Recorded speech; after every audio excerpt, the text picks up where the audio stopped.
This is a relay project. Real Talk starts right now. Here's Ryan Jespersen.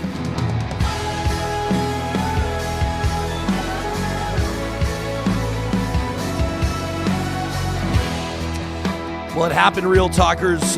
Mark Carney wins. Looks like a minority government. Things could change over the next number of hours, but we're talking to you just hours after the polls returned. The 2025 federal election delivering storyline after storyline for Canadians. And we've got you covered today with in-depth analysis. We promised you the return of the group chat roundtable, and that's exactly what we're going to deliver today. For the first time ever, we present a 5-person panel. The studio's packed. We've got our coffees going. And per tradition, we've also got some Baileys in that coffee. We've got some mimosas going as well, because this group chat is a real-life group of friends with a lot of political involvement and great political insights, coming at issues from a bunch of different angles. We're also going to be talking to Vicki Mochama in just a second, host of the Party All the Time podcast. Vicki's been joining us every Tuesday through the campaign. We'll hear from Cory Hogan, who won down in Calgary for the Liberals, one of just 2 seats the Liberals won in Alberta. And we'll hear from Mike Lake, who cakewalked to victory just south of Edmonton, the longtime Conservative MP, among those who will form the official opposition under Pierre Poilievre again, at least for now. We'll be taking a look to our live chat powered by Park Power for your comments, and we've got emails coming in right now to talk@ryanjespersen.com. We'll get to those as well. This episode, this special post-election episode, is happening with the support of Alberta's top online real estate school. That's Relo at relo.ca. We love this email from JR up in Whitecourt, who says, Real Talk, after getting my commercial real estate license with Relo, I've now been selling for over a year. The flexibility, absolutely fantastic. If I need time to be off with my kids, I don't have to ask anybody. JR wrote in right after they completed the largest deal they ever had. The commission from that one sale, $17,000. JR says, the kicker, I closed the deal on my phone while I was sitting in my hot tub. Yeah, no cubicle for this one. Says, I've decided to add residential real estate to my career as well. I love working through the Relo course on my laptop at my speed. The course is so well laid out. JR, it's music to our ears. We love to hear it. If you're looking at the Alberta commercial or residential real estate bundle, make sure you use the promo code Ryan100 to knock $100 off each of them. That's Ryan100 at relo.ca. As we say hello to our Real Talk roundtable, our group chat roundtable, we got a bunch of hot mics in studio. Jenny Adams, grab that mic there. Jenny Adams, the principal of the Adams Agency. Katherine O'Neill, CEO of the YWCA of Edmonton. Sarah Hamilton, an Edmonton City Councillor. Harman Kandola, a lawyer, a home builder, a man about town. And Jarrett Campbell, commercial real estate and longtime political organizer. Great to see you all. Big storylines, of course, through this election. Where's your head at, KO? What's one of the big early observations? Big early observation is that this is an outcome that can make everybody lost a little bit and some people gained a little bit. So my biggest takeaway, for example, with the Liberals getting minority, keeping them on a short leash, I think is going to make a lot of people in Western Canada happy. And then you saw with the Conservatives, their actual total vote gain is historic. We haven't seen numbers like that since the 80s. The biggest losers, though, obviously, the NDP. Jenny? Yeah, I don't think Western Canada will be as happy as Katherine kind of thinks that Western Canada will be, but it's better than a majority. It's better than a majority, absolutely, for the Conservatives that live here. So okay, storyline number 1, Sarah. I was prepared to come today and talk about how, because it was predicted. Let's talk about 330. All the 338 polling was showing a bit of a Conservative collapse. We didn't see that, but I think that there's a lot of talk now about what's going to happen on the inside of the Conservative Party. Obviously, leader Pierre Poilievre lost his seat, so is he going to run and where? Does he have the license to continue to lead the Conservative caucus? Even though they've had seat gains, they didn't form government, and some people might say 3 months ago you were poised to take a historic win. So, and then last night we saw some sitting Conservative MPs lashing out at other Conservatives in the movement, and that has raised a lot of questions about, in my mind, it's raised questions about, are we going to see a fracture within the Conservative Party? We're back to the polls in a year. They're not running it. You think this will be a 12-month minority government? 12 to 18. seems unstable. Yeah, Harman? You know, wise man once said, "If in the real world, if you don't do your job, you lose your job."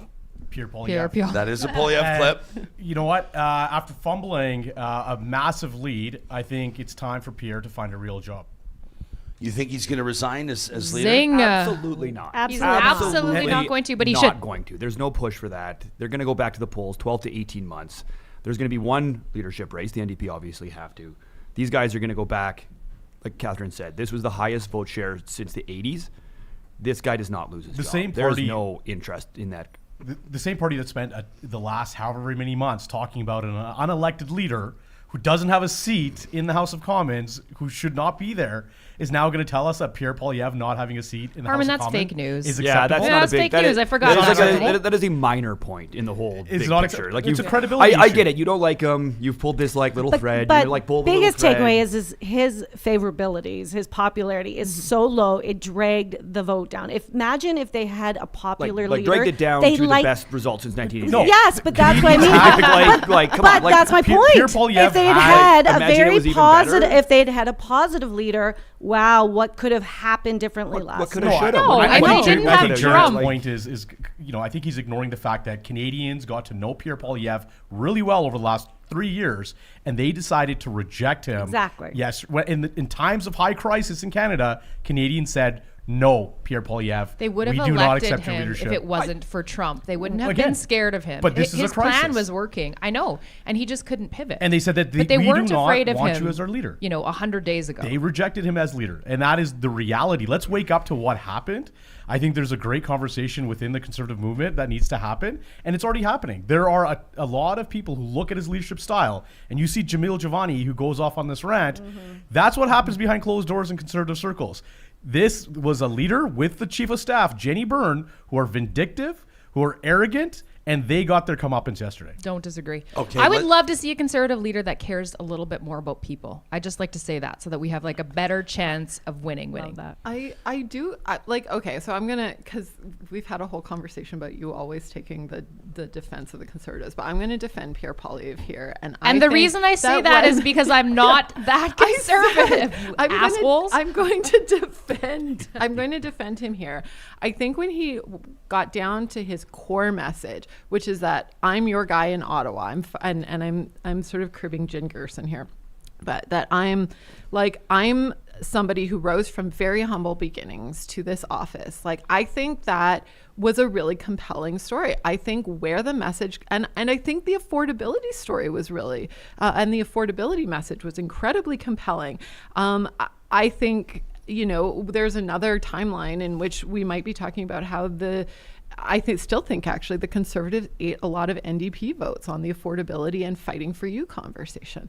But I'm inclined to agree with Harman where they lost the plot was the vindictiveness, the infighting, the like, if you're not with us, you're against us, and that singular brand of conservatism. And I think a lot of Canadians who might have otherwise voted for the Conservatives in this election voted for Mark Carney because he's a blue liberal, you know, and we've been lacking that in the political environment in this country. That was my point. Okay, They let's. get But the another Conservatives leader. didn't drop in the polls. Let's head out This to. is- I want to head out to Ontario, and you're right on that. We'll pick up on that in just a second. Vicki Mochama, a writer, a journalist. She's the host of Party All the Time, the newest Canadian political podcast that you absolutely must add to your subscriptions on Spotify, Apple Podcasts, wherever you get your podcasts. Vicki's been hanging out with us every Tuesday morning through the campaign. This morning, no different. I promised you a month ago I would connect you, Vicki, with our group chat roundtable, and this the official introduction. It's so nice to have you joining us. And I want to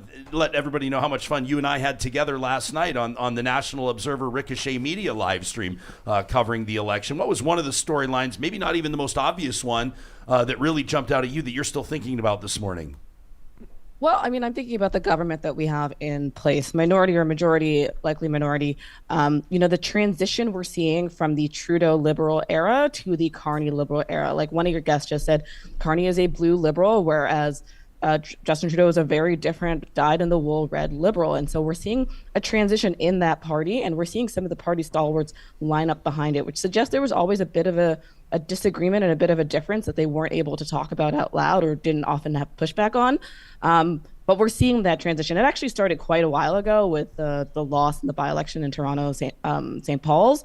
But I think the evolution of the Liberal Party in this moment is going to be a really interesting narrative to see unfold. Yeah, you've got questions around the Conservative leadership here with Pierre Poilievre. Obviously, we'll see a new NDP leader once that race is triggered. Elizabeth May saves the Green seat in the House, and so she'll be there. There's talk around this table that maybe Elizabeth May will be tapped on the shoulder to be the Speaker. I don't know if anybody's actually serious around the table with that. I don't think so. Vicky, she'd be a great Speaker of the House. Lots of parliamentarians have over the years said, when they need to know what the rules are, when they need to know when to speak or how to get their voices across, she's the one who kind of explains how to leverage and to take advantage of the system of rules, mostly because she's had an uphill battle fighting through how to get Green Party statements onto Hansard, onto the public record. And so she's an interesting one. I don't know if she wants it, but she'd be interesting. Is it politically advantageous for her to say no to it? Like if you have a Liberal, and again, we'll recognize that these numbers could change, but as of right now, and we're going to use the Globe and Mail's numbers today at theglobemail.com, but 168 seats for the Liberals right now, that puts them 4 seats away from a majority territory. Conservatives with 144, the Bloc with 23, the NDs with 7, oof, and the Greens with 1. But you could have a scenario where you get the Liberals have a few NDs supporting them on a bill on something specific, and Elizabeth May has an opportunity to factor in there. You wonder if she might say no to the Speaker's role. And I mean, this is a hypothetical, by the way, but if she might say no anyway because it doesn't serve her party or her purpose. Mm-hmm. Yeah, and I mean, for a lot of the other parties, like being in a minority government, do you want to take somebody out of the caucus to kind of chip away at your power within Parliament? Do they want to do that, or is that something Elizabeth May can sort of more easily sail into? That's up to her to decide. But I think it'll be a fascinating Parliament, just because it's not only that Mark Carney now has to handle the Trump problem that a preponderance of the country has assigned him. He now has to manage that particular Parliament to ensure that we're not in an election 6 months from now, which I think would be frustrating to a lot of Canadians, but that it's at a time when it is right for the politics of the day. And so, whether it's 12 months, 18 months, 2 years, that is the game that they are in now, is managing the back and forth of this Parliament. I have a question for you about what being in Ontario. What do you think happened last night? They thought the Liberals were going to get more seats. You saw the infighting with Jamil Javani coming out, talking to the CBC, saying, this is Doug Ford's fault. What do you make of what's happening in Ontario, and how do you think that's going to play into the coming months federally? Yeah, I mean, it seems like on one section of the party, the Conservative girlies are fighting, which I find surprising, because there has been historically just so much message tightening around Conservatives. They tend to be the more disciplined party when it comes to messaging, when it comes to sharing the sort of strangeness that's happening within. I think it's going to be a challenge for Pierre Poilievre if he wants to stick around, because there's clearly a will and a way forward for Doug Ford and the Conservatives. You see Tim Houston in Nova Scotia kind of posting up with a little video thirst trap saying maybe it could be me, girls. And so I think it's a challenge for the Conservatives right now to bring back that kind of message discipline and party discipline in a way that doesn't alienate voters, which clearly it had some impact. Vicky, it's been so great having you on the show every single week, and I want to make sure that people are subscribing to Party All the Time for the latest. It's a weekly show, new episodes out on Friday, and Vicky's guest lineup's formidable, to say the very least. Thanks for making time for us in the morning after a big one. Thank you. Yeah, you got it. You can follow Vicky on all the social media platforms. We're hanging out here, the Real Talk group chat roundtable. We'll get into our live chat in just a bit. First, why don't we hear from the Prime Minister? This is Mark Carney, just hours, as a matter of fact, just moments after the election was confirmed, called early last night, relatively early. As a minority government, you always wonder which outlets are going to stick their necks out there first. We do have some Real Talkers pointing out this still could evolve to a majority government. Frankly, I don't see it happening. Crazier things have happened. But here's what Mark Carney said to Canadians last night. Throughout our history, there have been turning points. Throughout our history, there have been turning points when the world's fortunes were in the balance. That was the case at the start of the Second World War, just as it was at the end of the Cold War.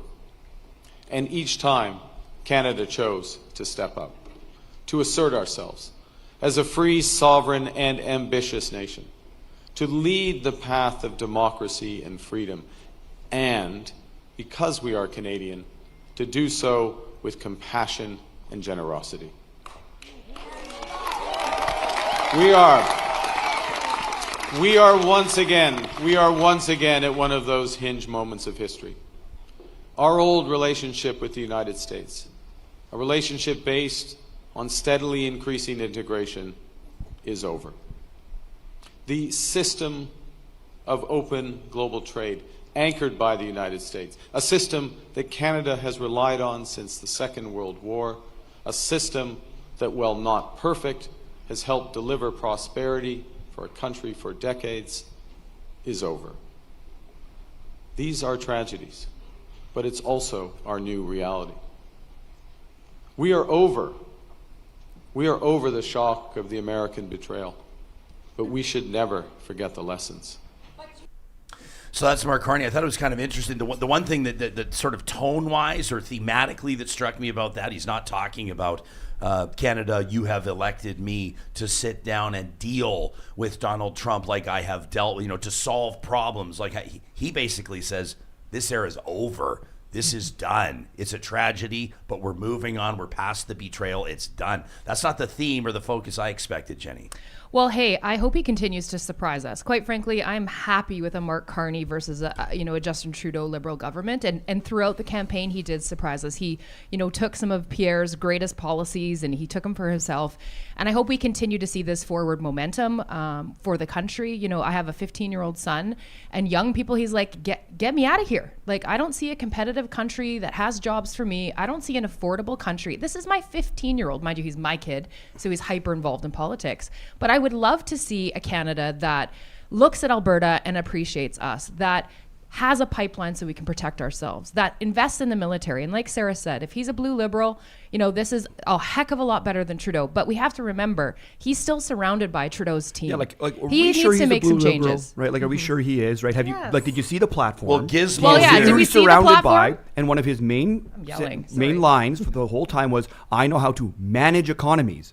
So if you start thinking about blue versus red, managing economies is very much something that comes from the left and not the right, where it's the private actors and it's the free market that runs things. So Gizmo in our live chat, powered by Park Power, says Mark Carney is a red Tory, not a blue Liberal.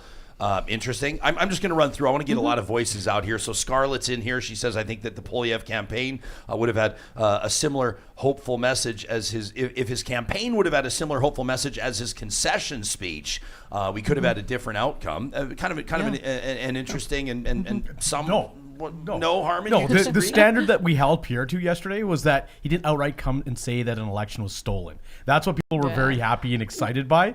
That was still a very... I mean, he made sure he used the language to still take jabs at Mark Carney. If you want to see what a concession speech looks like, look at Jagmeet Singh's speech. Look at a speech that actually... That guy was walking out after he got his ass kicked. Yeah, Pierre was pumping everyone. Pierre still took his shots at the Liberals.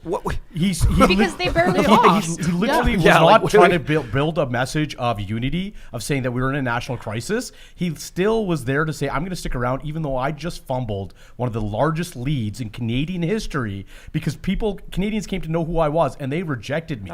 The tone was still divisive. They didn't reject him. They absolutely rejected him. They rejected the NDP. And Harman, you're blind with your hatred. He lost the largest lead in Canadian history. JC can try to spin this whichever way the Conservatives want to. The guy lost his own seat by a large margin, not a margin that was covered by 80 to 90 independents. There's not even enough votes there. Well, then explain the largest vote share since 1988. JC, explain that. Just cover that particular point. What is your explanation? What is your explanation for him losing his own seat?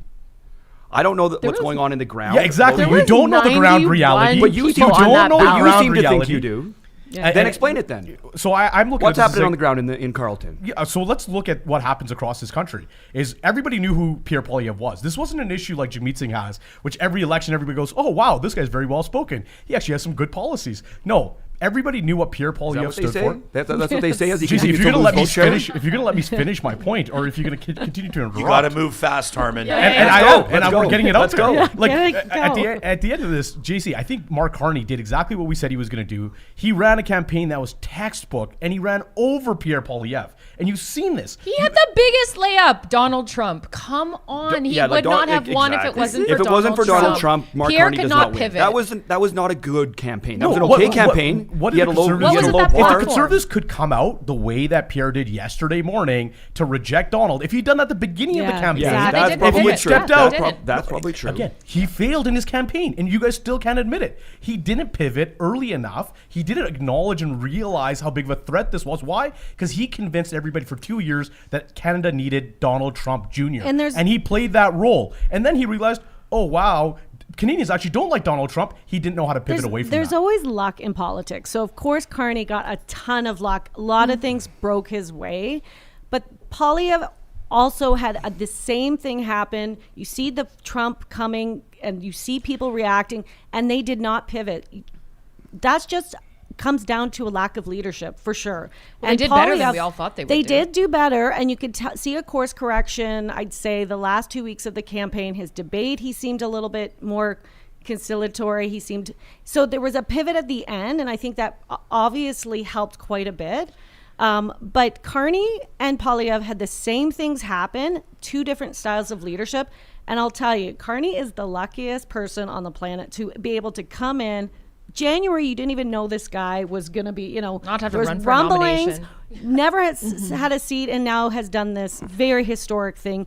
Even though it's a minority, it's still very historic to see someone do something like this. I mean, into last year, Carney was polling heads and tails over any incumbent Liberal, cabinet ministers, like Chrystia Freeland. But if you read Values, which I did way back when it was first released, I sort of garnered from that. Carney is a big fan of the American statistician Nassim Nicholas Taleb, who wrote The Black Swan. The point of The Black Swan is that these incidents, these Black Swan events, like Donald Trump declaring a trade war on Canada, or he opens his book with 9/11. It's that some things are a surprise to most of us, and some things aren't. But how do you prepare yourself for these events that you could not predict? Yeah. And so knowing that, having seen that in that book, and his sort of deep reference of those types of materials, makes me think that he politics is luck. It's seizing your moment. And timing is everything. And as much. Do you as wish you think, ran in Edmonton Centre, Sarah? No, I don't. I think Eleanor Olszewski will be she's a very good. I think she'll be a really good member of Parliament. Yeah, the Liberals winning Edmonton Centre. The Conservative candidate Saeed Ahmed, close-ish second, but probably not as close as everybody thought. And Tricia Estabrooks, who I think was the candidate with the most name recognition. That's 16% of the vote, though. She still had solid performance, just not last night. That's and I don't. And think that's it the helped. leadership done, Yes. right? That's Jig the meat. leadership for sure. Individual candidacy, riding by riding, doesn't matter when it comes to we these know, types of Harman. partisan elections. May Right. 5th is upon us. Yeah, Real Talk exactly. live chat. Yeah, they're looking at Jenny's referencing the 10-year anniversary of the Orange Crush, where basically every person around this table was walloped as a member. We all lost That's how our we jobs. bonded. Despite the fact we were all so good on the ground. We Oh, were yeah. so good. We're all Catherine, losers. So, for roles, for people that don't know, for people listening to the podcast, Catherine, you were a candidate that election. A candidate, correct? then when- Harman, you were a yeah. candidate that election, both for the Progressive Conservatives. Campaign manager. You were for running that KO's one. campaign. You were doing what in 2015? I was his campaign You were manager. his I was Harman's his campaign manager. manager. And I Sarah- was We a were campaign great manager on the ground. and a political staff. Wow. Okay, so there Bunch you of go. losers. So, yeah, A bunch of losers, a cabal of losers. So on the Real Talk Live chat, powered by Park Power, Jillian says Poilievre losing his seat, losing the lead, unable to pivot, but still insisting on sticking around because the opposition mansion Stornoway is too nice, won't add to his likability. That's an interesting comment. comment there. How about, we've got people talking about their families and how this is resonating with them. Tyler responding to you, Jenny. Tyler says, I have kids. My wife and I are having conversations about how we're going to have to help our kids buy a house. It makes me think of the Conservative ad on the driving range, but I digress. Tyler says, why do we want to price our kids out of the market? It's been like a 100% increase over 10 years. Cliff says, I'm excited to see what the new government's able to do and how we will rectify our relationship with the United States post-haste. As we have been told, this is the greatest threat in our lifetimes. Linda says, we got to give Mark Carney a chance to prove himself. Let's hope he can do better than Justin Trudeau. Linda says, I can't wait to see CPAC air question period and watch to see if Mark Carney dances around the Conservative questions. From Linda, that's what she's watching for. More with our Real Talk group chat roundtable. We're about 15 minutes away from talking to one of two Liberal MPs in all of Alberta. Forget about those projections, 6 or 7 seats. Did not materialize. But Cory's on his way to Ottawa, representing Calgary Confederation. We're about 50 minutes away from talking to returning Conservative Mike Lake, who does nothing but win elections, and last night no different. This conversation made possible with the support of incredible Real Talk partners like our friends at California Closets of Canada, proudly Canadian-owned and operated California Closets, the best in the business at custom closets and storage solutions for your entire home. The whole process starts with a free design consultation. I remember ours coming up on 10 years ago. Our designer's name was Reese. Great at his job. He's still with the team there. Maybe you can ask for him by name. But every one of their designers has a great handle on not just the latest trends in design, the latest trends in industry, but also how to work with budgets. We didn't go in with the deepest pockets of all time, and what they worked for us in our family room, in our primary bedroom, we're still thrilled with to this day. It all comes with a lifetime guarantee. Everything manufactured right here in the province of Alberta. You can request that free consultation today at californiaclosets.ca. And we talk about our friends at Park Power and how excited we are to have them powering the Real Talk live chat. Did you know that Park Power offers electricity, natural gas, and internet across the province of Alberta with low rates, awesome service, and they share their profits with Alberta charities? What's not to love about that? Park Power right now is offering the lowest fixed electricity rate in Alberta at 6.5 cents per kilowatt hour. That's the lowest. It's a great time to shop around for lower rates at parkpower.ca. Make sure if you check out parkpower.ca/realtalk, a couple of promo codes where you can knock up to $150 off your first bill. That's parkpower.ca/realtalk. And our friends at Friesen Brothers are right into barbecue season right now, and they've got you covered. If you are the one that's hosting, if you're the one that's looking to knock your friend's socks off, Friesen Brothers restoring the lost art of butchery by training a new generation of skilled butchers who break whole hanging carcasses using time-honored techniques. Their craftsmanship delivering exceptional cuts of dry-aged Alberta beef, which is known for its rich flavor and tenderness. Each piece carefully aged to bring out the best qualities with options all the way up to 90 days aged. Woo! You can learn more by checking out their website, friesen.com, or you can pop into one of their 16 locations. Friesen Brothers, proudly Alberta grown and Alberta owned. All right, well, let's hear from opposition leader Pierre Poilievre. He didn't want to be introduced like that anymore, but the fact of the matter is that is exactly where his party is. Taking a record number for that party since 1988. It was Brian Mulroney that last had this share of the vote. They added about 20 seats, but not quite enough. And as Pierre Poilievre spoke to Canadians last night, well, he pointed out the positives. To my fellow Conservatives, we have much to celebrate tonight. We've gained well over 20 seats. We got the highest share of vote our party has received since 1988. We denied the NDP and Liberals enough seats to form a coalition government, meaning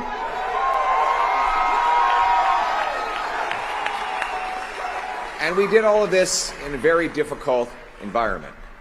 That said, we are cognizant of the fact that we didn't quite get over the finish line yet. We know that change is needed, but change is hard to come by. It takes time. It takes work. And that's why we have to learn the lessons of tonight so that we can have an even better result the next time the Canadians decide the future for the country. So that's Pierre Poilievre last night. Some wins, some positives to take away, but at the end of the day, they didn't win. I mean, I guess it's kind of like when the Oilers lost Game 7 of the Stanley Cup Final, and coach says, listen, we made it this far. The group's got to learn to lose before we can win. The question is anybody really buying it? Well, we're looking for the positives for the Conservatives. Pierre really did push that messaging of affordability and safety. A lot of Canadians are clearly very concerned about how expensive this country is, and this country is expensive because of the Liberals.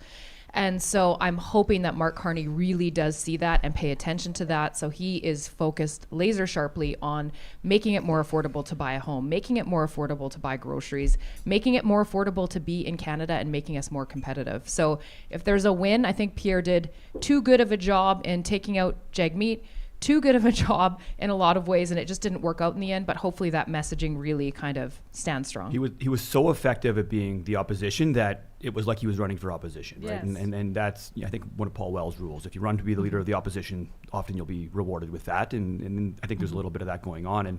And whether or not he beat Jagmeet, I mean, whether or not they messed up or not, I mean, like you said, this was a very unexpected event, not just Trump getting in, but how Trump reacted, right? Like, he was in the first time. He wasn't talking about Canada as a 51st state. He certainly talked about tariffs, but nothing to the scale that we were at. And so everybody gets caught off guard. You can certainly be critical of the Conservatives not pivoting in time, but so much of politics is sort of luck and dynamic. And both Singh and Blanchette were so unable to step up to the moment that they collapsed. Like they're down. Like, so the Conservatives win 20 seats. They needed to win more. We can be critical. Their polling numbers didn't really change from January. This is really a story of the NDP absolutely not being ready to meet the moment, the Bloc not being ready to meet the moment. So you look back and how does this all come together? Let's say that either of those two are able to meet the moment. What does that actually mean in terms of vote share? What does that mean in terms of how you shift the seats? When the right? Conservatives are stealing seats from the NDP, that says something. When Pierre becomes a man of the people and the NDP voters are voting for Pierre in Ontario, that says something, right? So I think he resonated in a lot of ways. It just, all the things we've said for the last half an hour. Sorry, here goes Harman. I think I'm going to go back to Jespo's analogy here, right? In 2006, there's a whole generation of Edmontonians that sees the Game 7 loss in the Stanley Cup Finals and says, you know what, let's stick with this management. And that led to the decade of darkness. And Jarrett Campbell, traumatized during that period as a young man, lived through that decade of darkness, is back today not learning the lessons from that, which is, once you've lost, let's move on. And you know what? Last year, I had to listen to him on this group chat roundtable tell me about the structural factors that were helping Pierre, which is every single Western government was facing this anti-incumbency bias. And every single Western government has this whole issue. And that's why the Liberals are going to lose. And that's why the Conservatives have this massive lead. And today, he's totally forgotten about how the Conservatives got into I think we all just talked about how there was a whole ground. I don't know if you remember Donald Trump getting elected. Do you remember that happening? That really Donald, changed things. But you've ignored the larger issue, which you talked about. Again, I had to listen to you talk about this for an entire 2 years. I mean, that right? really and now was... you've just... Does anyone want to join our group chat? But this isn't like, this isn't me like walking back from that. This isn't Pierre like... was the architect of this. Pierre is the one that we need to credit for how well they performed. And let's ignore the fact that he was the beneficiary of this massive... So who is it, Doug Ford or Jason Kenney? Who's next, Harman? Doug Ford or Jason Kenney? I really enjoyed Doug Ford having fun with making fun of Pierre. Yes, you know what? Pierre actually did better in Ontario as a percentage and the popular vote in Ontario. But he really enjoyed taking his shots. And again, that's Pierre's team, who were very vindictive. Corey Tenike and Doug Ford, really wanted to push back. And it's amazing that, over the course of the last 2 years, Pierre's team did not do more to unite Conservatives across Canada. I don't think they felt like they had to, Harman. But they were if you would look back and the postmortem, they should have been Tim Houston, Doug Ford, bringing the party together as much as possible, and that hurt them. That's where those races came down to, we're not friends anymore, and they didn't have people helping probably in some of those closer races. So Jenny Byrne was so excited to settle old scores, she couldn't wait to win to do it, and she should have waited till she won to do it. Yes. Super Hot take Ken. Number 7 on the group chat roundtable. Thank you, ChatGPT. Mark the scoreboard. Super Chat Ken says, when your party loses, it's luck for the other guy. When your party wins, it's good strategy. It never gets old. He says the Poilievre campaign failed. It's that simple. Tara Lynn says Pierre continues to show who he is, how he behaves in this new position, as opposition leader when he expected to be PM, will show if he's actually loyal to Canada or just to himself? Dwayne says, and I'm going to give Dwayne credit for this because Dwayne has been reiterating, Dwayne, I say this with love, but copy pasting the same take into our live chat for about a month. And I started a few weeks ago to warm to it and say, Dwayne, I'll give you your due on the morning after the election if it proves to be. And here he is again reminding us. Dwayne says, Danielle Smith definitely played a role in Pierre Poilievre and the Conservatives getting defeated. Agree or disagree? It wasn't helpful at the beginning of the election because it was, for a lot of people in central Canada, which I'm from Ontario, so I can speak of my people, and in Quebec, it made it look, I wouldn't say Trump adjacent. And so that didn't play well into the narrative of this is a group that you want to have leading your next country. Danielle So- is Dane, doing what her do you job. She She's is, protecting Alberta. but it didn't But help then she stopped doing her here. job when But it then hurt the Conservatives. It and didn't she went help pretty quiet here. for the last couple of weeks. She went so. really quiet, so it She showed went really that, quiet, yeah. which tells you exactly how the feeling was on the inside. Well, Jason Kenney yesterday kind of comes out and says, bye-bye Mega North. It's time for the Conservatives Yeah, to that stop was playing footsies fascinating. with the far right, which was fascinating It because is fascinating because Considering.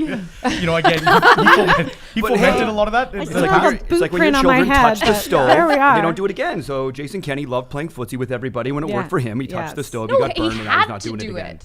And then I they don't made know his why I'm face. defending Jason Had Kenney right to now, do but it. you had to. I mean, if you're trying to combine the two sides of the Conservatives, you have to. I mean, Yeah, that's true. I could go back. I don't want to air old grievances here, but I think the issue do. was that there was always a segment of the far right conservative. I don't even want to call it conservatism because I don't think it's fair to conservatives. There's Agreed. always a segment of people who were not worth courting because it meant betraying fundamental social values. Yeah, but then, and I agree with you. And Yeah. like, let's say, see you later. But they're also the ones who can rally and organize and put 2,000 people on a bus and show up at a convention. Okay. Because people who care about a little bit of money and a little bit of people, we never show up. When's the last time you True. brought 200 people on a bus to Red Deer? You're right, but you know who invented But we can those sit around this strategies? table and Like, have chat. they been You know wrapped? who Jason invented Kenney. those The strategies? Labor Yes, invented those exactly. strategies, so they Yes. need to take it back. Like that's what's Well, so Labor still does a frustrating. very good job. They do do. a good job on But- both sides. But, Yeah, but let's be happy about one thing out of this election, which is even the Conservatives acknowledging, saying bye-bye to MAGA North. Can we all just finally be Yes. on Team Canada's Are side? we sure that's going to happen? And- I and don't know if we are. Pierre won't, because They- Pierre's going to continue. That's what I mean. He beat the PPC, and he wants to keep those people in his tent. We've got Right? some That's- interesting. By the way, yeah. I'll give Gizmo credit. It has the headline in our live chat: "Big Tent Collapse." I thought that was a good one. Chad says, "I'd love to see Pierre leave. Somehow the Conservatives need to get back toward the center. Canada has shown no interest in the far right as the only conservative option." Jim says the Conservatives coming out fighting today, or the day after the election, are missing the message that Canadians expect those elected to work together for our country's sake. Are we Absolutely not. Canadians don't want you to work together. Because if Jagmeet they did, Singh we'd have a worked pipeline. together with the Liberals and delivered the biggest expansion in healthcare. They delivered on pharmacare, on dental care, and yet you wanted Canadians punish the NDP for that over and over again. So Canadians don't want you to work together, and that's the message that Pierre gets all the time. No, I think that's the wrong. It's a wrong I think read. that's the wrong read of it. I think that the New Democrats, I think that there was something in it for them. I agree with Tom Mulcair in that, what was the door knocking proposition? If you're an NDP candidate standing on the doorstep, you could have worked with the Liberals and still fought for workers. Tom Mulcair was so bitter that he never won that election in 2015. He spent a decade undermining Jagmeet Singh. Okay. He was literally That's probably politics. the- Yeah. You know, that's politics. If Welcome you to can't it. stand up to But, Tom like, Mulcair, then you are not Please. Prime Minister Disgusting material. behavior by Harman, Thomas that's Mulcair. politics. What if you're a New Democrat candidate and you're outdoor knocking in Edmonton Centre or wherever in the rest of Canada? What are you saying you're going to do, and how are you different in a tight race where it's Liberals, Conservatives, and New Democrats? How do you differentiate yourself from the Liberals? Because you could just have a Liberal member of Parliament, and that person is maybe going to be a cabinet minister. So they lost the politicking of it. That, and that was what. I think that it was a good move, pharmacare. I think supply and confidence was smart, especially because the New Democrats are in a structural a structural challenge. Like, I know that they don't have money, they don't have the fundraising, but like, how are your people going to go out and campaign? And you got to give them that message. If you were to the left of the Liberals, you could say, well, the Liberals, they're too corporate, they're too this, they're too that. But, 10 years of Trudeau, good luck. Good luck making that argument. Right? Like, you're part of the same team, you're part of the same thing. If I'm going to get the Liberals, I might as well just vote for the Liberals. Yeah, We're about 5 minutes away from Cory Hogan, Liberal MP-elect out of Calgary Confederation. In our chat, Joe says, come on, Jenny, are things unaffordable in the United States because of the Liberals too? Affordability affects numerous countries. A lot of people are saying, like, it's not necessarily just the Liberals that are contributing to, say, for example, the housing crisis. When you say life's more affordable because of the Liberals, what would be an example of what you're talking about? What would support the argument? Well, for example, no one can afford a house anymore. But Go housing back. policy is municipal and provincial, far more than it is federal. Okay, well, I don't like the way they handled the pandemic. I don't like the way they handled inflation. I don't like a lot of things that they've done. I don't like that we don't have a pipeline. I don't like that. I don't like that we don't invest in Canadian energy. That we have everything we need here, and I don't like that we ship our money off to Quebec and Ontario and they kick us in the teeth. Do you want me to keep going? No, we've had lagging productivity. We've had lagging productivity. Yes, the GDP in Canada is embarrassing, right? Yeah. So it is embarrassing. We're losing our top talent. So, I would like to see, I like the Liberals' policies when it comes to people. I like what they did with, investing in vitro fertilization, doubling down on abortion. They have a lot of great social policies that I agree with. But when it comes to the economy, I said this to Sohi when he wanted to run for mayor. I'm like, I won't vote for you because you don't act fast enough. You don't believe in the economy and you don't create jobs. And now it doesn't matter because Sohi's lost his seat. Can you put your counselor hat on? Can you put your counselor hat on for a second? Because she looks nervous. Ooh, I like this hat. Okay, good. I like this hat. Outgoing counselor hat is different. During Carney's speech last night, he talked about Build Baby Build and this massive housing effort that's going to happen in our country. And as a municipal leader, I wanted to know what you thought of this. Does this sound transformational? Does this sound like we're going to see something we've never seen since World War II? Go. So yes, I think it's going to be something akin to what we saw during World War II. I think the language Mark Carney is using is a very reminiscent, like even his reference back to the end of the Second World War. We're talking about this pivotal moment in Canadian history. This also isn't new because Mark Carney has been working on a housing and climate task force with former Edmonton Mayor Don Iveson. So they've been having these conversations, and Don Iveson, who I think is also a friend of the show, wrote an op-ed. Everybody's friends with this show.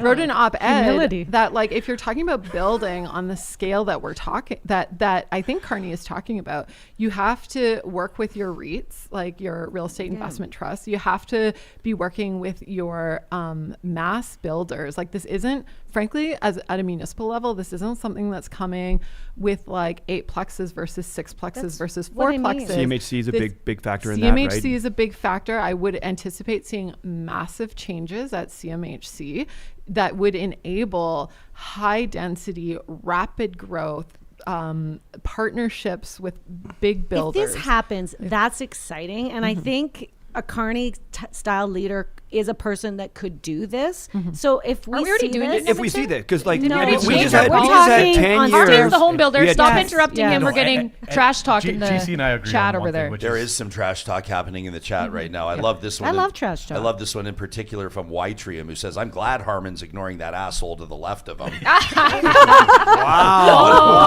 Don't feel so bad for Harman, everybody. What about this one? Yeah, don't feel bad for Harman. Don't feel bad for Harman. What about this one? Ken says, to be honest, there's a lot of storylines. Amarjeet Sohi losing his riding's obviously a big one. The Edmonton Centre sorting itself out. By the way, let's point out the Edmonton Centre outcome means JC taking on Real Talker Michael, who emailed in after our last group chat roundtable, right after the writ dropped. Michael was betting on Tricia Estabrooks, the NDP candidate. You put your money behind Olszewski, the Liberal candidate. $200 the wager for charity. To the and YWCA? the Liberal victory I think we means picked- that UCAN Youth Services Okay. will UCAN see Youth Services, a so- $200 donation from Real Talker Michael. So congratulations on bringing that dough in. I mean, I'll still donate $200. I was will? ready. I was ready to give it up, but I'll still do it. Okay, well, So- Michael's charity is the Edmonton Food Bank. So and I'll do UCAN. Okay, amazing. There we go. So we'll have 200 to each. That's How awesome. cool is that? Another storyline, Ken says, to be honest, he says, I voted for the Conservative candidate in my riding, Billy Morin. I think this is Awesome. actually, So to good. be Great honest, story. I have a lot of love for Billy, and I think he Huge. will be a fantastic member of Parliament, a former, obviously, chief at Enoch Cree Nation, Grand Chief. And Ken says Billy is a positive person, a positive role model, has notable achievements, and provides hope for many. And then he gets in his dig and he says he's the opposite of Poilievre. But I mean, Ken voted for the Conservatives, so I don't know that Poilievre would care. I think he'll take the vote. Canadian Freight Broker says, could your panel please explain how any Canadian federal government can create affordable homes without affecting current home prices for those who are relying on increased home value for retirement? Canadian Freight Broker obviously has some equity, I'm assuming, in the home. Let's hope Carney I'm gonna doesn't tax your equity. Well, so let's get the panel to chime in on this. We'll ask this question directly to Cory Hogan, but first, why don't we hear from Carney, who talked about some of his first orders of business. He talked about his plan for jobs and the economy. Here's more from the PM. We'll need to do things previously thought impossible at speeds we haven't seen in generations. It's time to build twice as many homes every year with an entirely new housing industry using Canadian technology, Canadian skilled workers, Canadian lumber.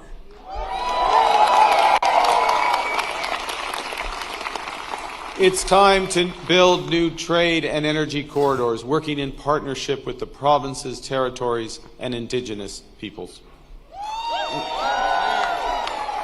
It's time to build hundreds of thousands of not just good jobs, but good careers in the skilled trades. It's time to build Canada into an energy superpower in both clean and conventional energy.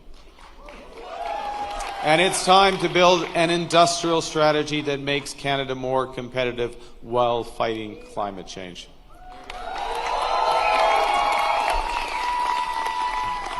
We will build one Canadian economy, not 13, with a government committed to free trade in Canada by Canada Day.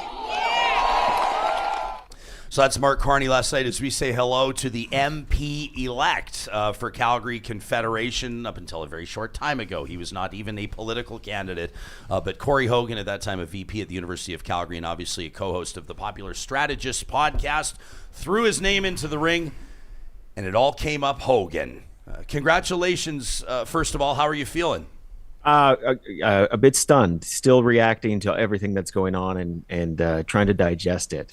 I'm working off of 3 hours sleep, coffee, and adrenaline right now, but also really humbled. It's really great that I get to represent the good people of Calgary Confederation, and I'm excited to get down to work with this newly returned government and work with Prime Minister Carney. Your campaign taking on a relatively significant name, a former Alberta MLA, Jeremy Nixon from the Nixon family, involved in politics in Calgary. So you knew it wasn't going to be an easy road.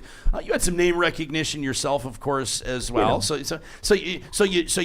You do great in Calgary Confederation. Some of the polling aggregators had your party, the Liberals, maybe taking up to 7 seats in Alberta. That's obviously not the case.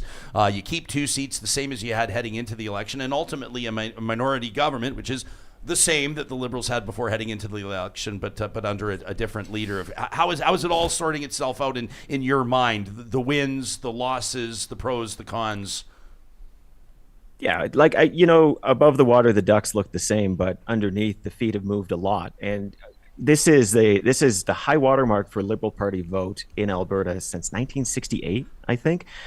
Almost 30% of Albertans. That's a significant number. And sometimes the top line doesn't reflect those really big changes. But more Albertans have voted for the Liberal Party than they have in generations. And I think that's reflective of Mark Carney's message. And I think that's reflective of the times that we're in as well. So, it's a bit heartbreaking, frankly, that some people that I thought would be future colleagues are not going to be there, it looks like. But what I'll try to do is I'll try to do right by them and represent their views and their passions and the passions of the well over 1 million Albertans who have put their faith in the Liberal Party.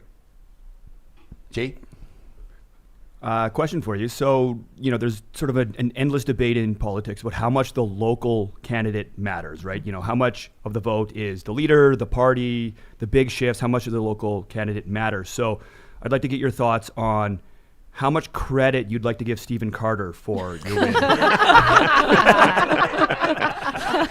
No credit for Stephen Carter, but I will give a lot of credit to the hundreds of volunteers that came out. Already I would love politician. Look at that pivot. Yeah, well, I mean, I would love to say that everybody came out because of me. Wouldn't that be gratifying to the ego? But really, it's the moment and it's the leader. And I'm glad I got to be the vessel for this. But there's just other forces at play, man. Like it's a really interesting time.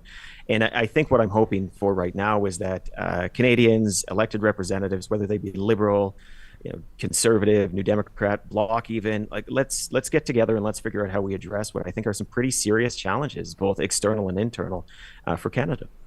Well, first off, congratulations, Minister Hogan. You Oh, know that's coming. Spit, turn around, knock wood. Yeah. What issues are you going to take to Ottawa on behalf of Albertans? What's at the top of your to-do list? Yeah, I mean, at the top really is the overall support for the idea of Confederation in Canada. That's my why. That's why I decided to run when all of this kicked off less than 5 weeks ago, frankly. But beyond that, I come from higher education. I'm a vice president at the University of Calgary, at least until I submit that resignation letter I'm now required to submit.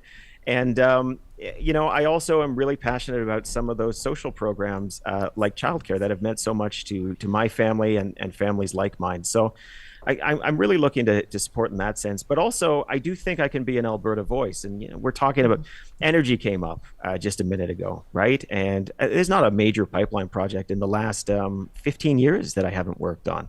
And I think I can fill in some of the gaps perhaps that might exist in knowledge of the energy industry. I can make some of those connections, and I think we can get some productive conversations out of them.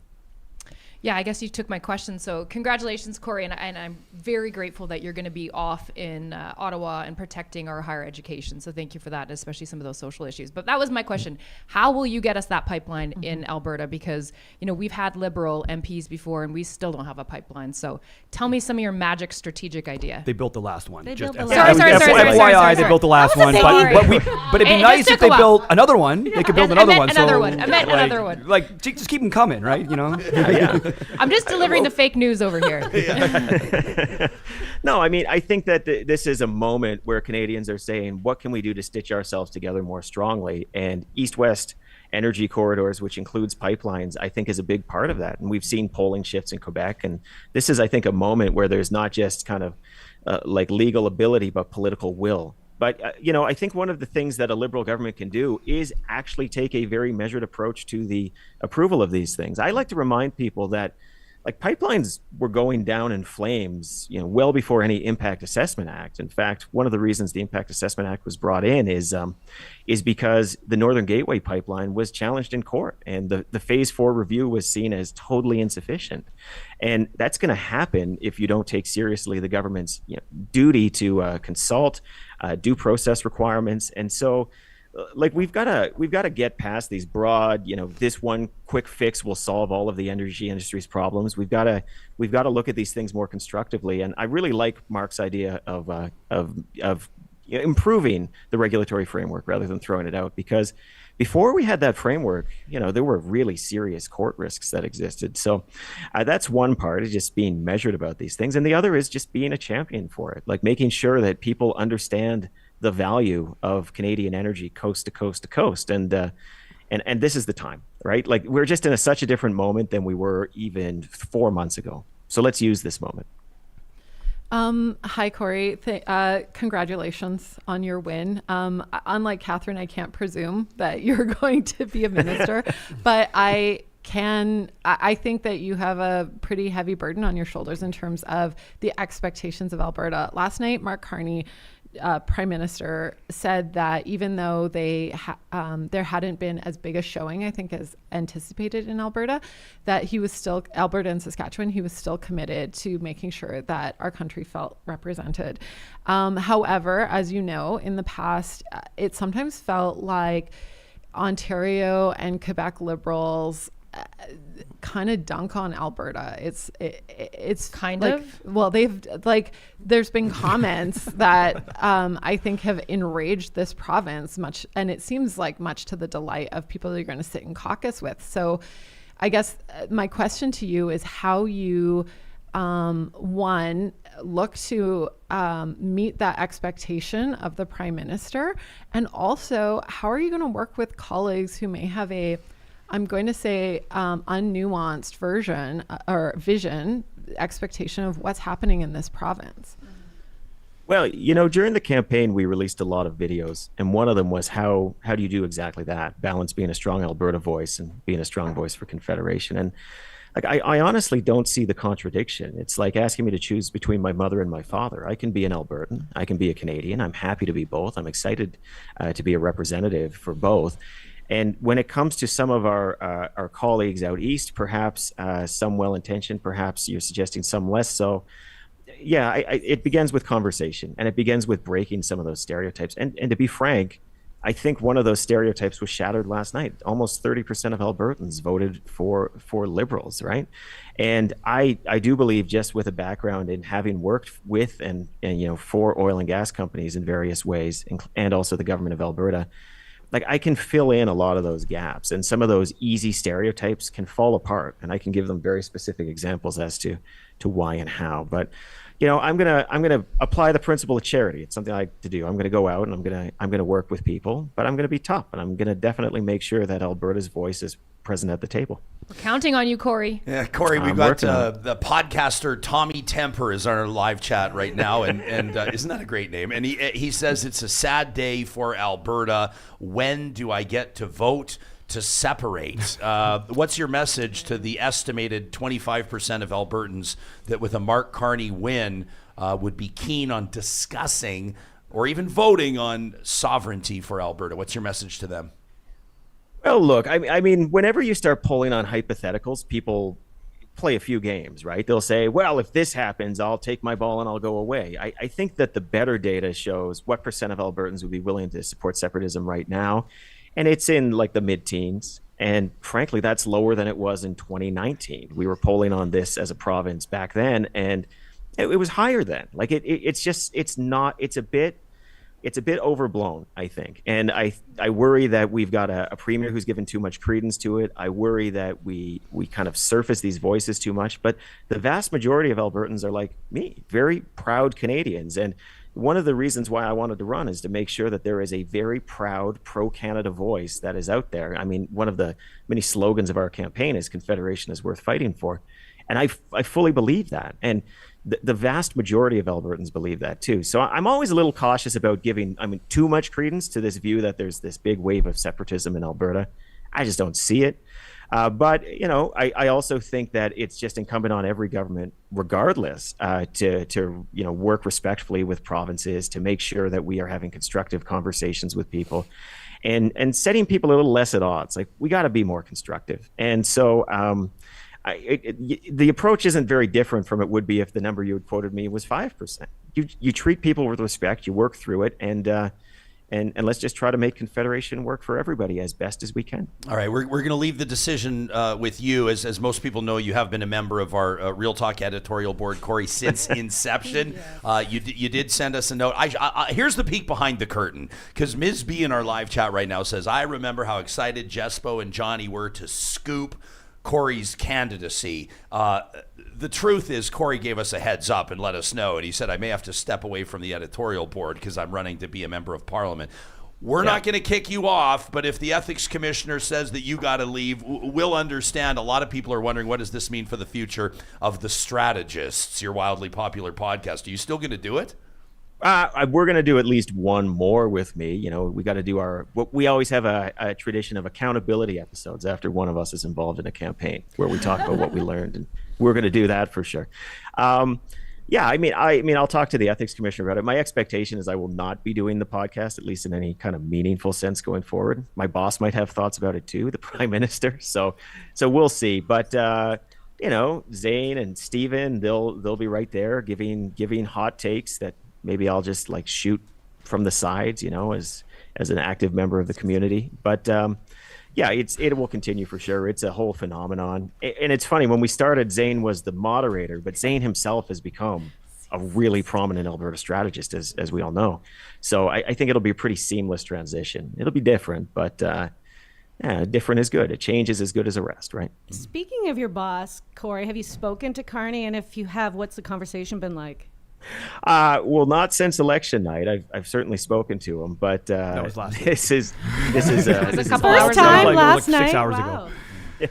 Yeah. Hey, well, listen, Corey, congratulations. A big win in Calgary Confederation, one of 2 Liberal MPs representing Alberta in Ottawa. Cory Hogan, the MP-elect for Calgary Confederation. In 15 minutes, we'll talk to Mike Lake, Conservative MP, and we'll get to more of your comments as well. We got to hear from Jagmeet Singh. His turned into a resignation speech last night, and so we'll get our panel's take on that. We're hanging out with Katherine O'Neill, Jenny Adams, Sarah Hamilton, Harman Kandola, and Jarrett Campbell.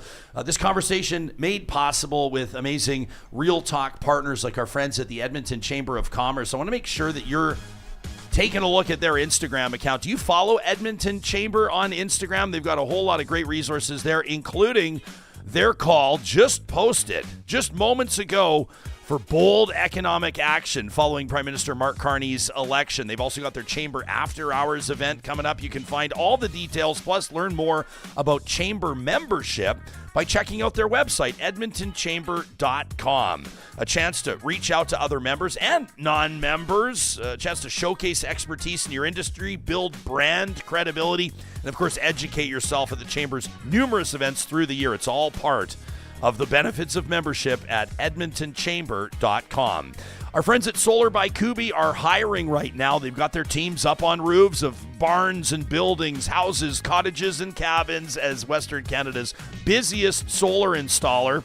If you have your ticket, if you're a journey person, if you work in sales, if you work in design, if you're an engineer, they're looking to fill some key positions in Alberta and BC, including Kelowna, Kamloops, Lethbridge, Calgary, and Edmonton. You can find out all the details by visiting kuby.ca. That's also where you can get a free solar quote. You got nothing to lose. If you're planning or even just thinking about going green with solar panels on your roof this summer, the first step you want to take is visiting Kuby. That's KUBY.ca. And hey, speaking of UCAN Youth Services, I'm thrilled they're getting a donation of $200. How great is that? See, some good did come out of the election, guys. $200 to UCAN Youth Services. Why are we so proud to partner with them? Because they do amazing work with young adults, including 12 to 17-year-olds involved in their Relentless Outreach Worker program. These are young people that are interacting with police on a regular basis, not in a good way. But UCAN Youth Services Relentless Outreach Workers stop at nothing to reach out to these young people, to empower them in making positive, healthy, and life-changing decisions. Transformative programs at UCAN Youth Services. They're looking for partners. They're looking for corporate sponsors. They're looking for everyday donors. You can find out the details at ucan.ca. Appreciate everybody in our live chat, including in the super chat. Ken's already kicked in $25 this morning. So Ken, we want to give you special recognition for that. Les, we saw you in there too. Ken says, this is getting expensive. He says, but I did want to buy a beer for Cory Hogan. Just a great person to be in government for Alberta and Canada. That from Ken. Ken will keep a cold one in the fridge for Cory. So how about that? You got Ken in the chat letting us know that's the same one that voted for Billy Morin, voted for a Conservative candidate, but he says he's happy to see a Liberal go to Ottawa in that riding. Kind of like a bipartisan attitude, kind of a bipartisan spirit. Everybody's wondering now, how is Parliament going to work? How's the minority government going to work? And how may the NDP factor into that? The leader, at least up until last night, Jagmeet Singh, took to the podium, obviously with a tough pill to swallow, thanking his team, thanking his family, and offering this to NDP supporters who weren't exactly thrilled with the outcome. Choosing to commit your life to politics obviously comes with some sacrifice, but we choose this life because of the chance to change the country we love for the better. We may lose sometimes, and those losses hurt, it's tough. But we are only defeated if we stop fighting. We're only defeated when we believe that those that tell us that we can never dream of a better Canada, a fairer Canada, a more compassionate Canada. That is Jagmeet Singh, who lost not just his seat, but the NDP losing official party status as well. I guess in a way, I'm trying to find a silver lining here. Everybody's already rolling their eyes at me, and I haven't even got the sentence out, but maybe sometimes when a party needs a fresh start, starting with a new leader, maybe burning it down is kind of best course of action. I think there's going to be a lot of stories written about how Jagmeet Singh failed the NDP and their collapse. And I think I want to focus a little bit more on the personal when it comes to Jagmeet Singh. Yesterday on, the election panel, Jason Kenney tries to make this bizarre point that Pierre Poilievre was the only federal leader who stood up to Quebec's discriminatory Bill 21. And he was quickly fact-checked that, that was incorrect. And people need to realize that, in Canada today, a Quebec government has a bill that says that someone who looks like Jagmeet Singh, who wears, an article of their faith proudly and visibly, would not be allowed to be in any government-facing role, in any government-facing job. And that's a reality that Jagmeet Singh had to face when he went across this country every single day. And he wore it proudly, and he was proud of his identity. And for so many Canadians, he was there as a symbol of what this country stood for. And it was really personally very difficult, I think, for him. Even in the last couple of days of this election, he still was trying to demystify what a turban is. He still was, out there doing TikTok saying, look, it's just hair. It's not something to be scared of. And a lot of people can critique that strategy, but he felt the need that he still had to explain that to Canadians. And I think, from a legacy perspective, here's somebody who, was proud of his identity. He was one of the first visible minority federal leaders in Canadian history, first at least Sikh federal leader. And I think there's a lot to be proud of in terms of what he was able to accomplish. Obviously, this massive defeat and absolutely, you look at this as in historic levels is very damning for his leadership. And I think there's a lot of depth to it. But from a personal level, I think Jagmeet Singh came across as the person he is, which is genuine, humble, somebody who cares about being a Canadian. And, he leaves the stage for the NDP now to have to resurrect, having lost a ton of their base. But on a personal note, I think he's gone through a lot. He faced death threats from the day that he became leader from a foreign government.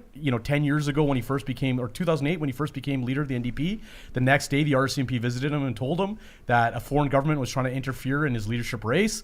He talked about that in the last closing days of this election, of the death threats and everything else he faced. So from a personal perspective, he's faced a tremendous toll. A foreign government basically trying to attack him, and Canadians not taking that issue seriously until the last few years. But we've made a lot of progress. And so, I am proud of what Jagmeet has done when it comes to a lot of those issues. There's a lot of talk. We haven't said it in front of the microphones yet, but before we went live on the stream here, there was a lot of talk about Rachel Notley, and it may be pure speculation, but I don't think it's too early to start talking about that. He resigned, as is often the case. He resigned essentially the moment that they lost. He didn't say that he would weigh his options and consider his future. He is gone, and while the leadership race may not officially kick off this afternoon, people will start to wonder who could be that strong voice, who could be that strong personality, who could be that visionary that could usher in the next era. I mean, I guess what I'm asking is who's the next Jack Layton? There is a real bench strength, and there's like people talking about Wab Kinew from Manitoba because he's been quite popular in having our first Indigenous prime minister or first Indigenous leader of a federal party. So they have a bench strength where there are a lot of people that can step up and bring new life to it. And to your point, Harman, a lot of progress was made in our country with just the leadership of Jagmeet Singh. And so we can't forget that. And so what he has done for the last few years will pave the way for many others to come into politics and feel welcome. And it's always hard to be the first and to be there to make a change. And so, at the end of the day, it was his third kick at the can. Yes. And he really kept losing vote share and losing seats. And it's time for him to go. So I'm very glad that he stepped down during his speech last night. And giving time for a leadership race, because the party does need to turn the page, but he's definitely he's made an impact that will be felt for generations. I wonder if he would have left earlier like Trudeau did, if they would have had a better chance, if he really was the issue. I think Rachel Notley would be a great choice. Yeah. And she does understand some Alberta issues. She's beloved in many parts of Alberta. So I think she'd be a great choice for leader. So I think Charlie Angus is going to run, but my outside pick is former Saskatoon Mayor Charlie Clark. What is it about former Mayor Clark? I think he is I think he's sort of liberal New Democrats. I think he's quite progressive. And yet he was able to govern Saskatoon for 2, maybe 3 terms, I think 2 terms.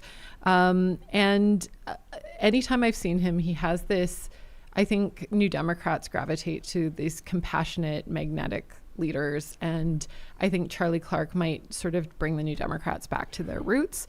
Obviously, as a Saskatchewan-based, very populism. That's where they started, very right? populist. But a Saskatchewan-based party, just keeping in touch with the I would say the live concerns of everyday Canadians. Yeah, I think you have to walk away from a bit of the champagne socialism that Jagmeet started. Yeah, like if you really like Rolexes, I'm sorry, you shouldn't be the leader of the NDP. Yeah.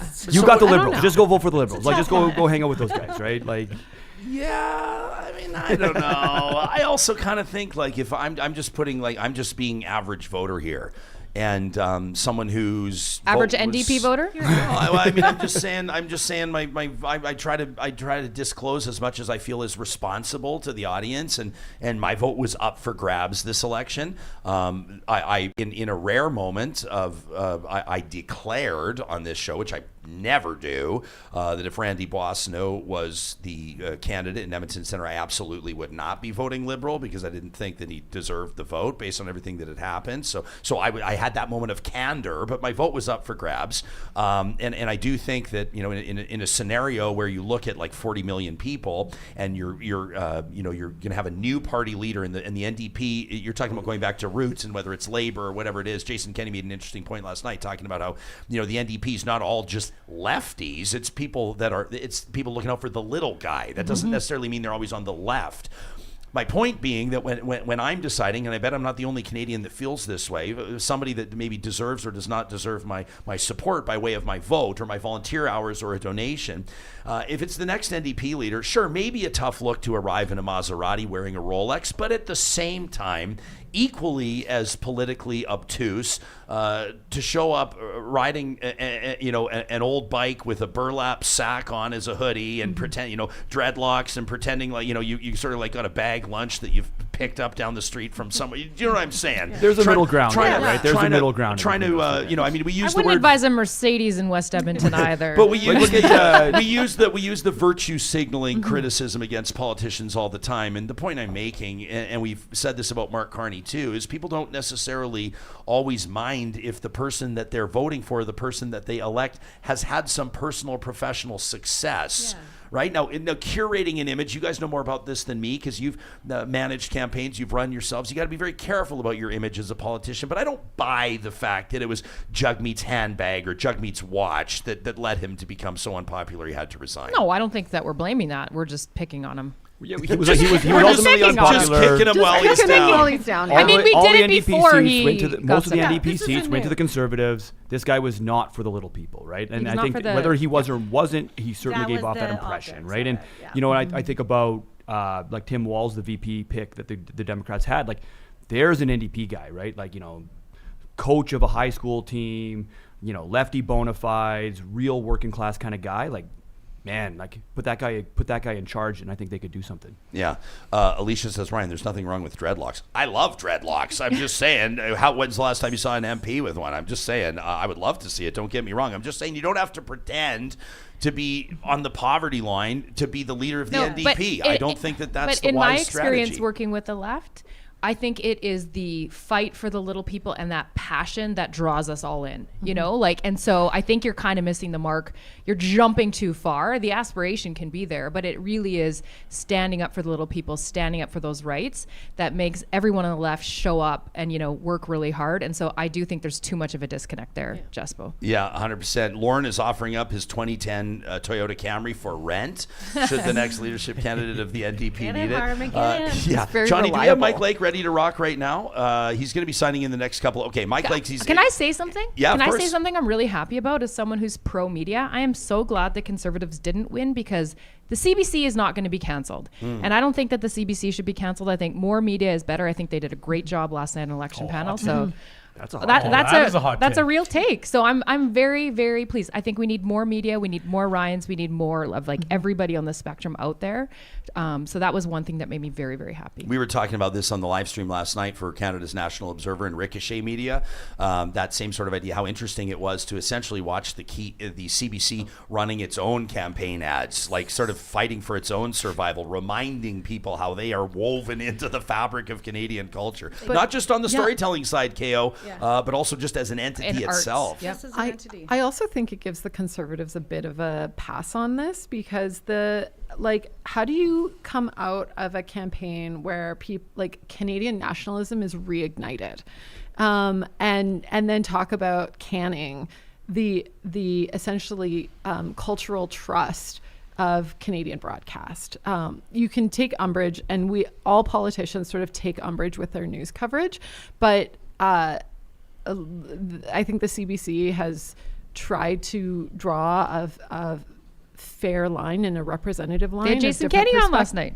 They did, and it was an interesting watch. I never let kind him of wanted talk. to hear more from him because he's got. They some never let him interesting talk. It was perspectives. so weird. Yeah, I was like, is he still there anymore? He talked at the end.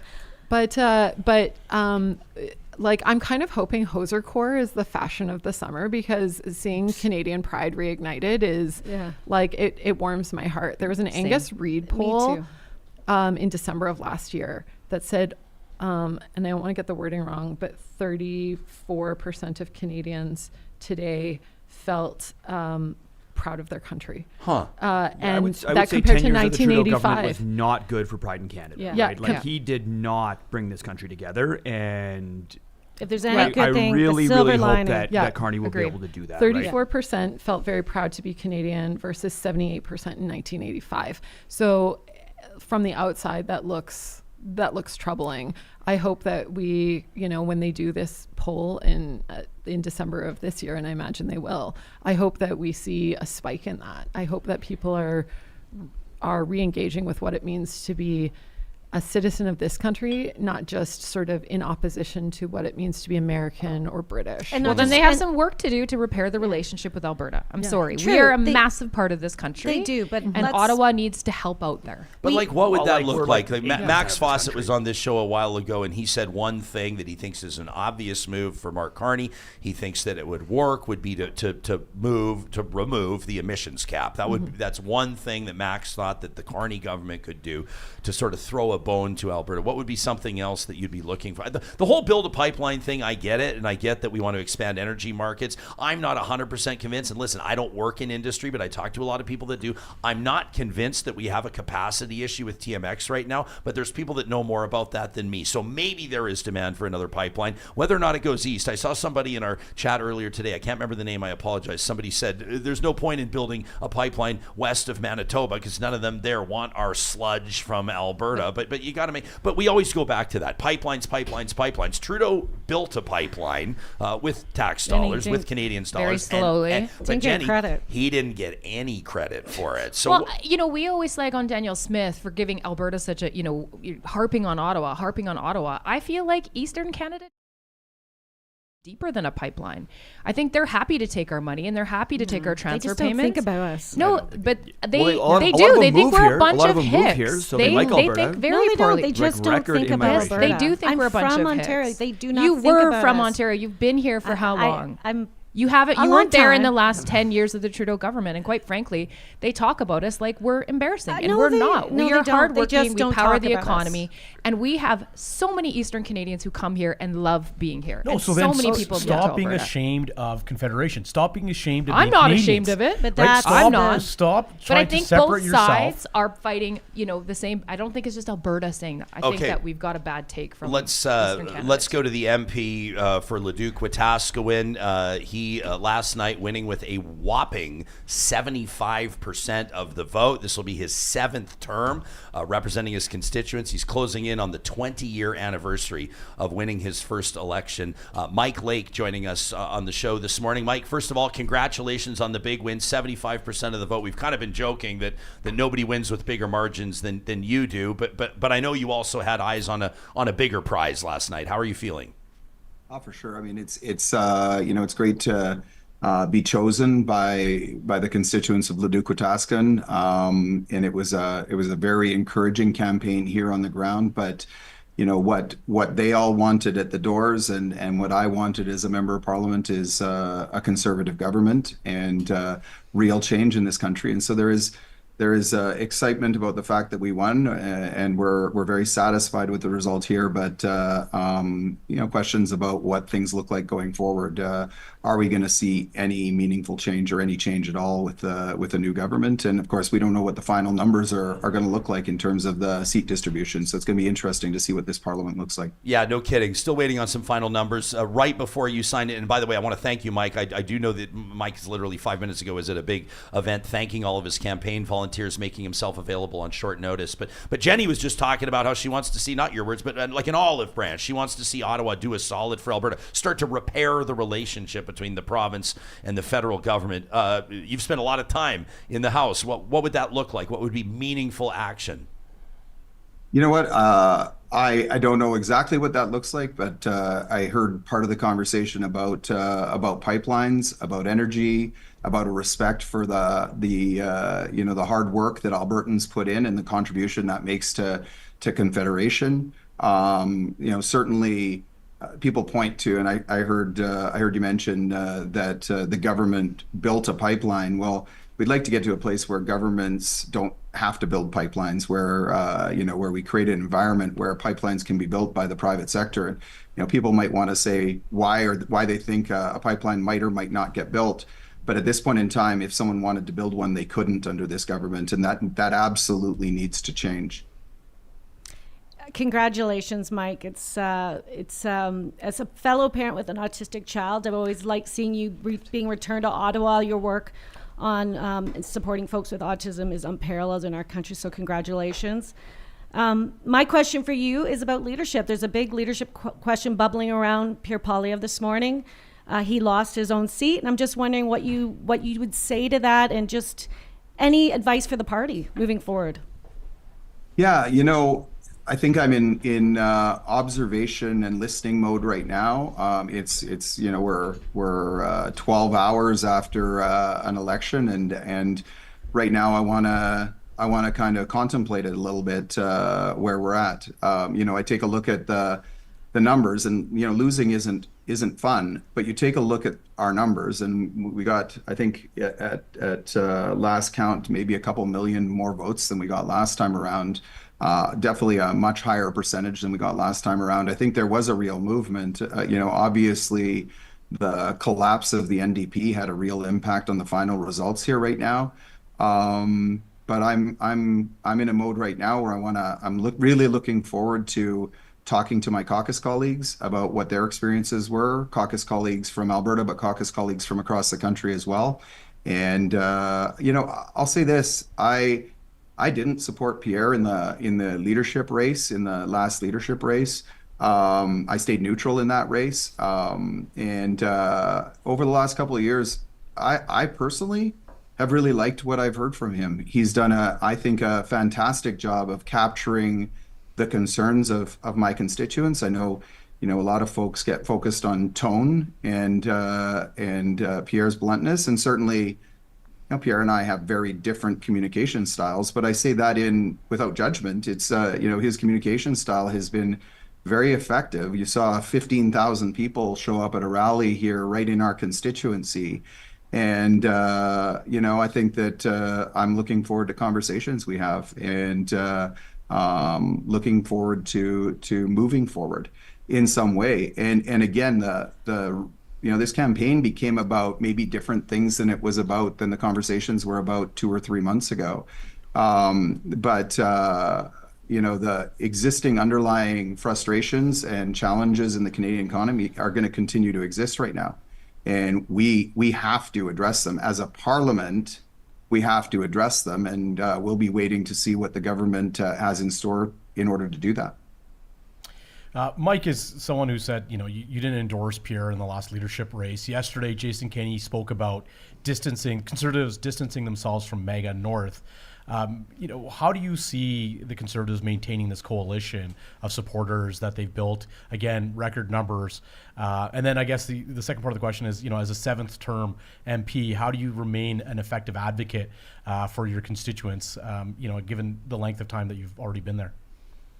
Well, one of the things we try to do is host regular constituent roundtable meetings. I think that's been one of the most important things that we've done. So we'll host about 40 or 50 roundtable meetings, 16 people sitting around a table for a couple of hours, just talking about what's on people's minds. Constituents from all across the riding will travel around to make sure that we're tuned into what they consider, and then I can go back to caucus and have those conversations. I've as it relates to Pierre, I've found him incredibly approachable. I can text him if I have a question or a thought on something, and he's very responsive as a leader within our caucus. So I think that 7 terms, that 19 years experience is going to help. Because I think I bring a perspective that maybe some of the newer MPs don't have. I remember what it was like in government. I remember what some of the challenges were. I sat on a cabinet committee charged with getting the budget balanced in 2015. Sat on that committee for 3 years, from 12 to 15, I remember being a new MP. And something would happen, and someone on the Liberal side or NDP side would do something in the House or do something in committee, and I would get ticked off and turn to one of my colleagues and say, I can't believe they just did that. And my more experienced colleagues at the time would go, yeah, we did that. And so that perspective, I think, is valuable. I've also learned that there's things we can control and things we can't control. And, during this election, what was happening down south, there was a lot to that we just couldn't control as a party, or quite frankly as a country, and it changed the type of conversation we were having at a pretty critical time in our democracy. So this is a really good place for me to ask my question, Mike. Sarah Hamilton here. Hi, nice to see you again. I know you, Sarah. So a lot of the polling aggregators saw Conservative underperformance across Canada, including in Alberta. And there's going to be a lot of discussion over the next few days about where the Conservatives fell short. But actually, I think that if you're watching those polling aggregators like 338, you were expecting a much bigger Liberal victory. And so I'm wondering, what were you hearing internally or seeing on the ground that those polling aggregators missed? Because I also think this was a big miss for the polling aggregators. Mm-hmm. Yeah, we were, so as you might imagine, politics is a team game. And so we sent some of our top door knocking teams into Edmonton Southeast, for example, into Griesbach, into Edmonton Centre. And certainly the feedback we were getting there was not the same as the polls were indicating. So we had a pretty good feel for that. In the constituency out door knocking, I think the vibe we had was a very motivated Conservative base, very optimistic. As for you have to talk to pollsters about methodology and those kind of things, but I think polling's changed over the years. And in my background, before politics, of course, I worked for the Edmonton Oilers for 10 years before politics. My background was marketing, and I did some marketing research, and so I understand polling and how it works. And it's a different game today than it was. And keep in mind, polls indicate who people would vote for if they vote, but who's going to be motivated to come out to vote.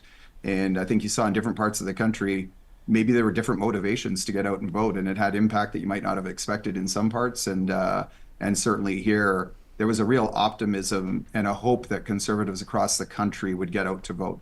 And maybe in some parts of the country that happened, and in other parts of the country it didn't.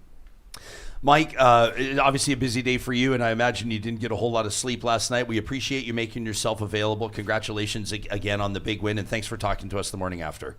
Yeah, thanks everybody. And I'll just say this, hopefully tonight we're all banded together cheering on the Oilers for a victory in Game 5. There we go. That's an easy one to get. Look at that. No Mike, matter who you voted for. We're all on Team Blue for that one, right? He's bringing everybody together. Actually, let me ask. I lied. One more question, because you talk. I love this, your effort to bring people together. I want a message to your fellow Albertans. There's a lot of talk right now, and maybe not a lot. I got to be careful about the words I use, but I see flaming up of rhetoric around leaving Canada, around Alberta's sovereignty, people demanding a referendum, and the Premier's not definitively said no.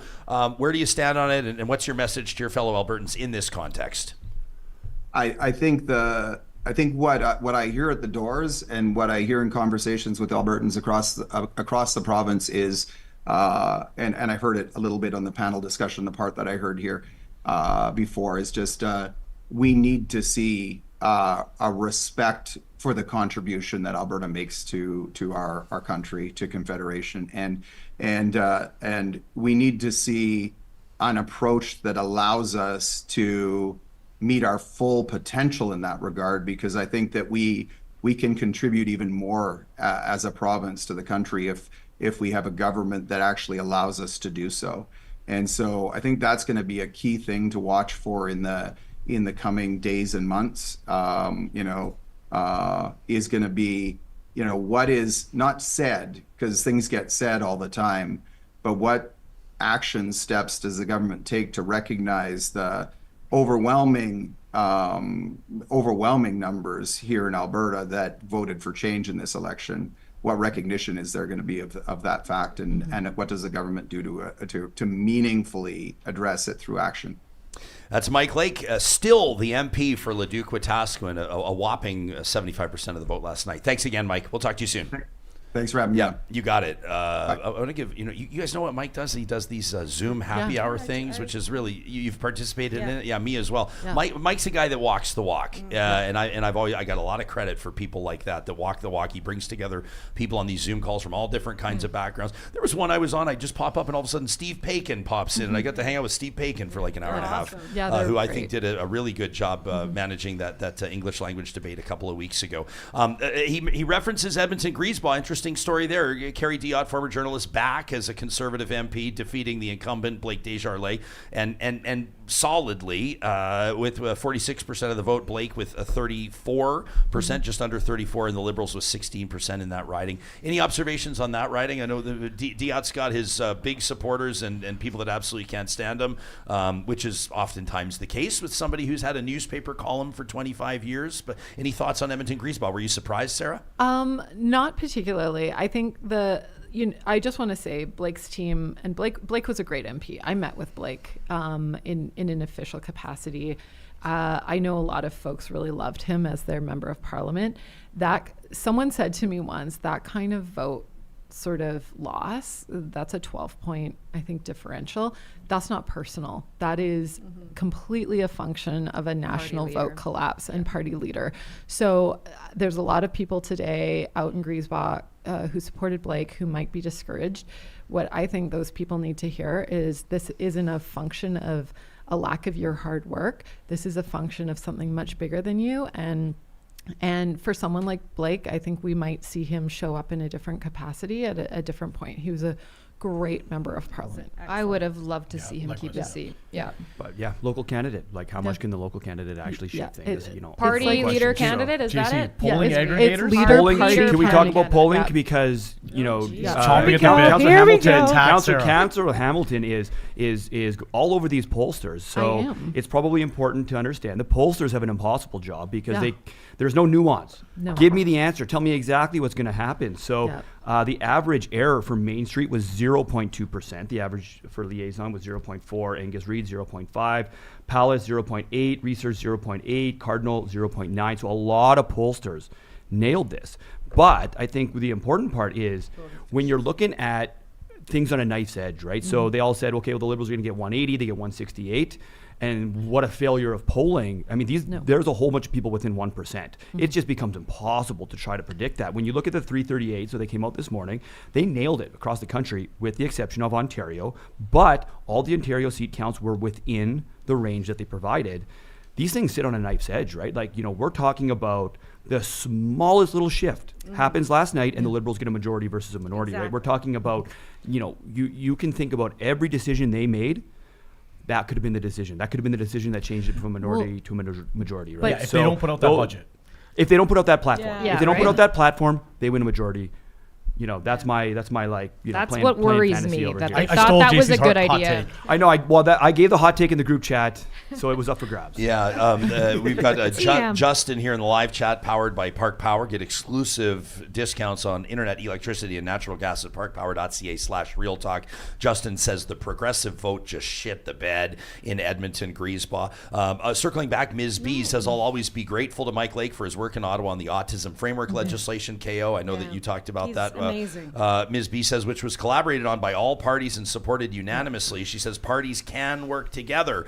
Ms. B also shamelessly pitching a guest spot on Real Talk, says she wants to come on to talk about the Accessible Canada Act and the Autism Framework Strategy. I'm excited to let you know that we have been working behind the scenes on a roundtable relating to this exact subject matter, Ms. B, and we do have an extra spot. So if you want to shoot me an email to talk@ryanjespersen.com, remind me of this conversation. Who knows? Maybe we'll get you on the show. I love doing that. We also have a text in real time from one of the hosts of the Strategist podcast, from Zane Velji, who says, Corey's doing well, which is super annoying. He says, I'm glad you got him on the show. We will force him off the podcast before he gets a chance to resign.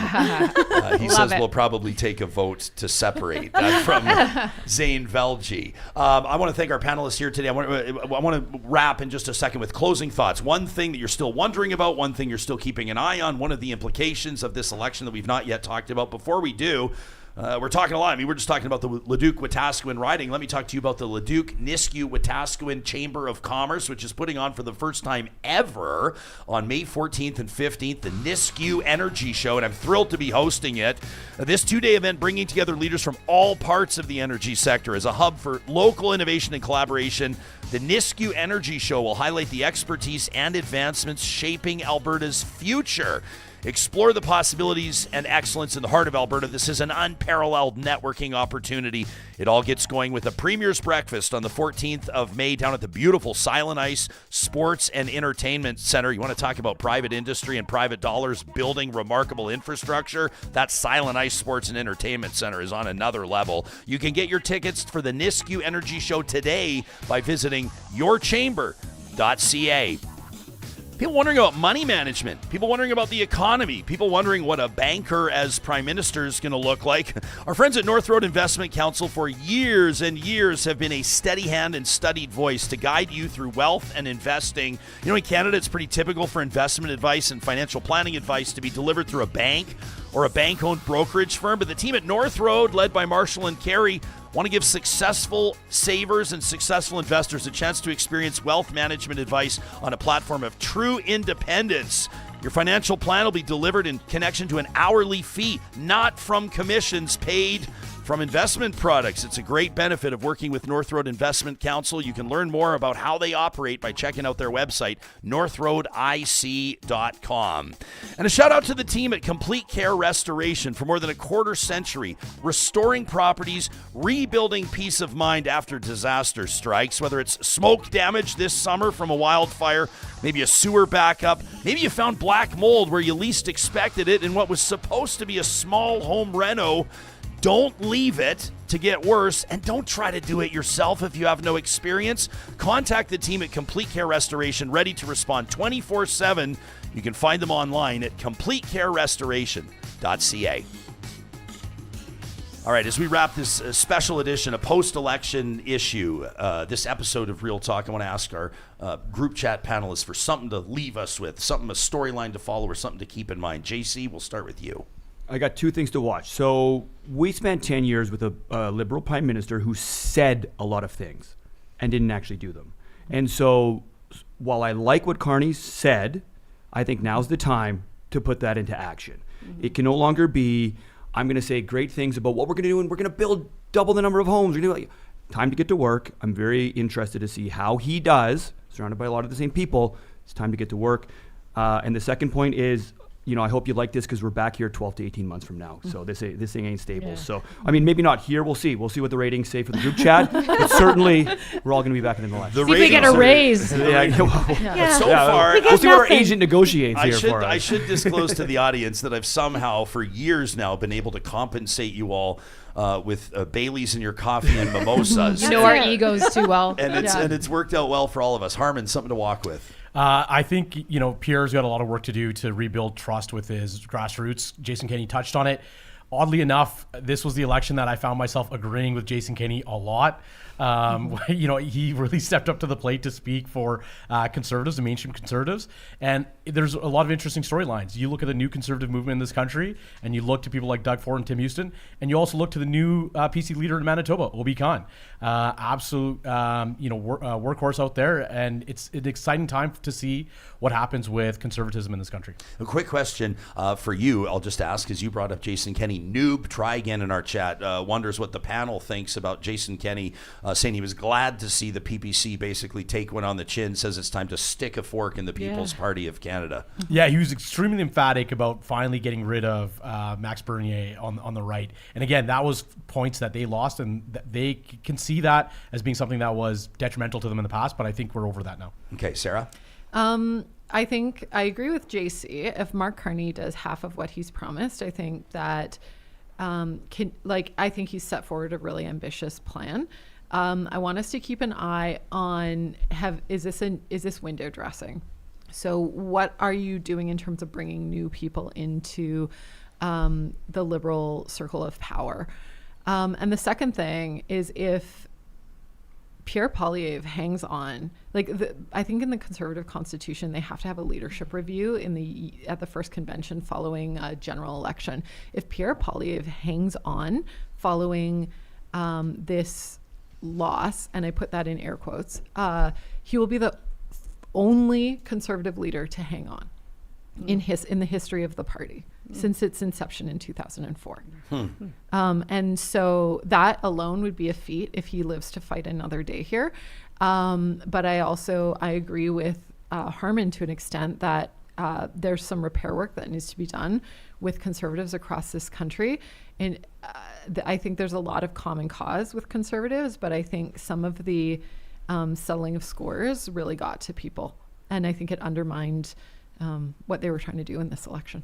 Jenny? Well, I'm going to think positively. We have a prime minister who understands the economy as a banker, who understands budgets, that you only have so much money, that you can't, don't interrupt, that you can't make the taxpayer, take the brunt of all of these big, lofty dreams. I want to see this prime minister create an environment for the economy to thrive. And that means allowing businesses to do what businesses do in a very responsible way and not overspend and break the bank. And the last thing I want to say is, will Amarjeet Sohi waltz back into City Hall and decide that he wants to run for mayor again? He cannot.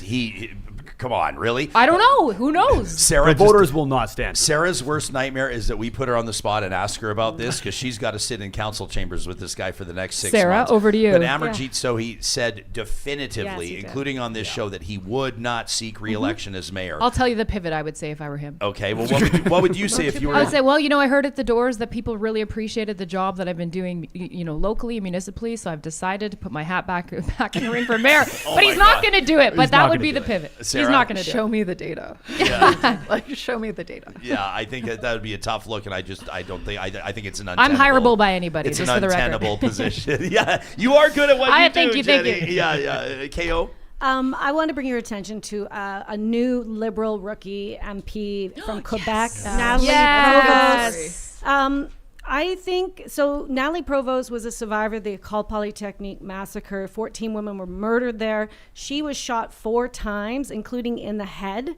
So last November, we invited, the YWCA Edmonton invited Natalie to kick off our Rose campaign. And I really think her visit to Alberta actually was the starting point for her deciding to get into politics. She has been asked many times to run. She ran for the Liberals in Quebec and won, and she will be going to the House of Commons. And really, I can't think of a better person to talk about gender-based violence and what it looks like to have a safe world for all women and people in our country. So congratulations to Natalie Provost. And again, if her visit, it was sold out to our in Edmonton, and I really do think that night changed her life, and it's really exciting to see her go to Ottawa. Fantastic. And yeah, just absolutely amazing. That's Katherine O'Neill, of course, the CEO of the YWCA of Edmonton. Jenny Adams, principal at the Adams Agency, Edmonton City Councillor Sarah Hamilton, Jarrett Campbell from Avison Young, and Harman Kandola. I'm going to give a shout out. You're also the chair of the board of the Newcomer Center, and I wanted to make sure I mentioned that, also sitting on Edmonton's Anti-Racism Advisory Committee. There's also been a trend on our chat that I want to recognize, and I want to give a special shout out to somebody that makes this show happen each and every day. But Real Talkers are wondering, where's been Johnny in all of this with these blowhards sitting around the table, everybody sharing their own takes. But the fact of the matter is, on a show like this with so many moving parts, 5 panelists, we don't have enough mics. We've got 3, but like literally we don't have enough mics. And so the mic's off Johnny's table, but also just the logistics that go into managing sound in an acoustic space like this. We love you, Johnny. All the Love camera you, shots, Johnny. bringing in the guests. Fantastic. Just an amazing job by the technical producer of this show, Yep. Johnny Infamous, who's going to be obviously in action tonight again as the Edmonton Creating the Oilers vibe. look to take a lead in that series against the LA Kings. I want to thank all of you for your emails, your comments in the live chat. We got to obviously as many chat comments as we could, but this conversation will continue, of course, and we're looking forward to the next shows coming up. I want to let you know the next episode, the 30th of April, as we wrap right now, we will be talking to our friends at Politico. We collaborated with them through the campaign, and tomorrow both Mickey Jurek and Nick Taylor-Vasey will join us. Their perspectives, having traveled coast to coast to coast, covering this thing. Coming up on Thursday, the hosts of The Discourse, Erica Barudis and Cheryl Oates, will join us at a very special episode, the Real Talk Roundtable, coming at you on Friday. In the meantime, be good to one another and keep it real. We'll talk to you again soon.